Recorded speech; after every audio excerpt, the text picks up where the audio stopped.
Thank you so much. My next guest has been working constantly on the road with Frank Sinatra and is a very, very funny man. Please welcome comedian Tom Dreesen.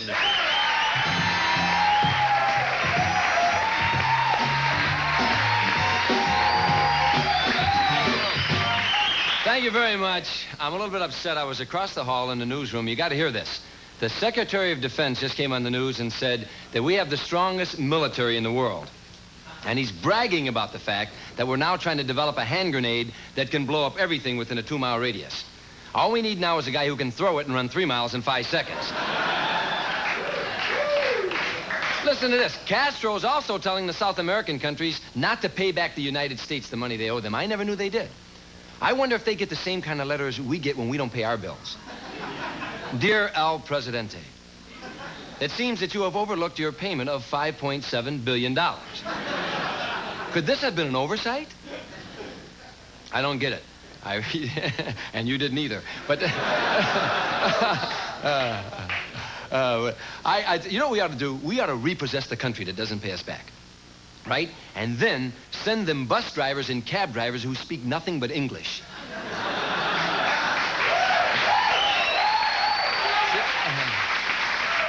See how they like living in a place like New York City for a while, right?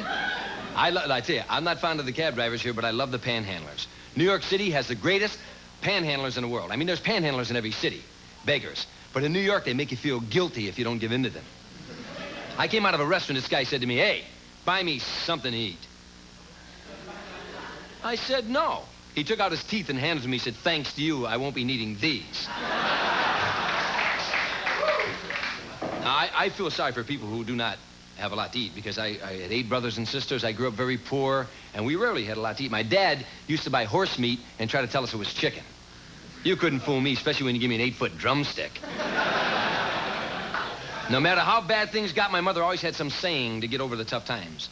Some cliche. I don't know if your parents are like this. My mom always had these sayings. Her favorite was, "Never cry if you have no shoes, because one day you'll see a man who has no feet." Now, I just thought that was stupid.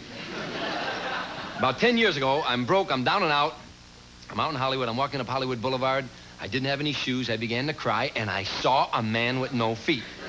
And I said, "You probably got some shoes laying around you're not using." This has been a bad week for me. My wife quit smoking for the 55th time. She went to the Schick Center. You know about the Schick Center? Whenever you reach for a cigarette, they give you an electrical shock. My wife became addicted to the shock. Now, whenever she wants a cigarette, she'll wet her hands and plug in the toaster. Want to know how to quit smoking? Before I go, I got to tell you a great way to quit smoking. It's a new program on the market called One Step at a Time. It's where you hook a filter on the end of your cigarette. And it's hard to pull the smoke through. And each week, they give you a different filter. Each week, it's harder to pull the smoke through. At the end of 4 weeks, you may not quit smoking, but you will be able to go outside and start the Honda. Thank you very much.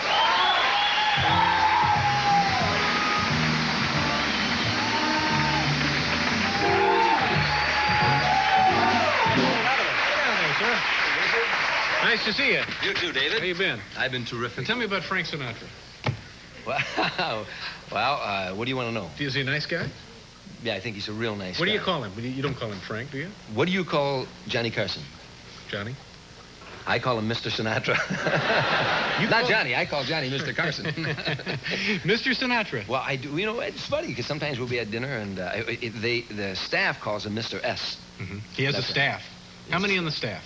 Oh, he has a secretary, and he has, the band, the guys in the band. He has a road manager, and that's, not a lot of people, but they do refer to him as Mr. S, or sometimes they say Mr. S? The old man. But they mean that in complimentary terms. The old man? Well, aboard ship, the captain of the ship is called the old man, and very affectionate, you say. They'll say, the old man wants to start the show at 8 o'clock, so we all know that's the captain.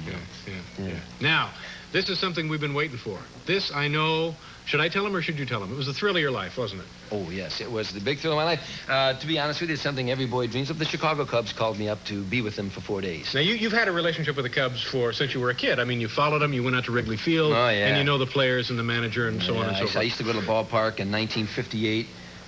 45 people in the entire ballpark. The crowd was so intimate. Instead of national anthem, we sang feelings, you know.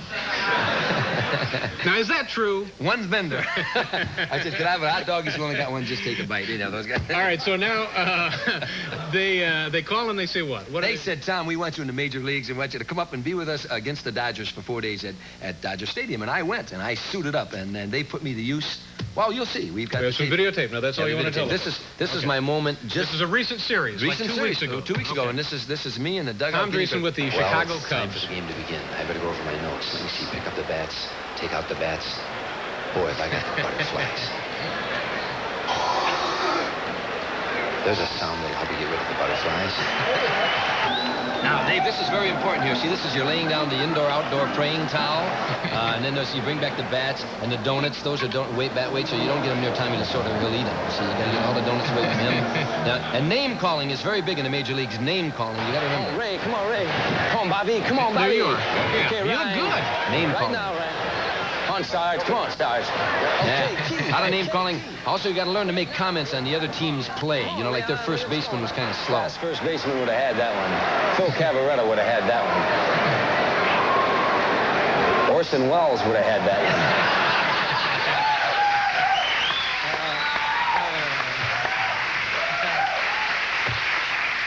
You look great in that uniform. You look terrific. They let me hit batting practice. They let me chase flies. I had for 4 Were days. the other players nice to you? They were real nice. But they put a test to you. You know, you go in the dugout. They didn't know what kind of guy I was. So they do a lot of spitting. A lot of spitting. I mean, I'm serious. They all chew tobacco and spit.